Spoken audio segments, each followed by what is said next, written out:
parce que Madiambal encore une fois nga bëgg ñu bañ lépp li nga xam ne si wàllu profession bi la moom génn na si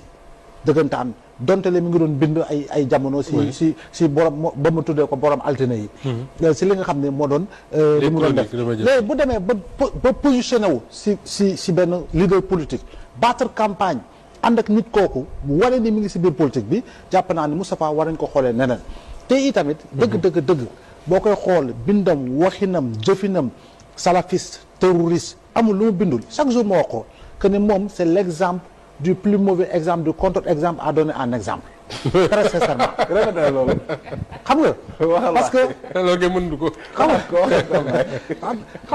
voilà parce que lu ne fan lu ne xaw ma fàññe xaw ma kenn du ko jeex quoi xaw ma lu ne fàññe kenn du ko jeex très sincèrement parce que tamit habitué nañu si ay véritablement ay élucubration informationnelle yoo xam ne c'est lui seul en a le secret si la nga xam ne mooy remettre en cause notre commune volonté de vivre ensemble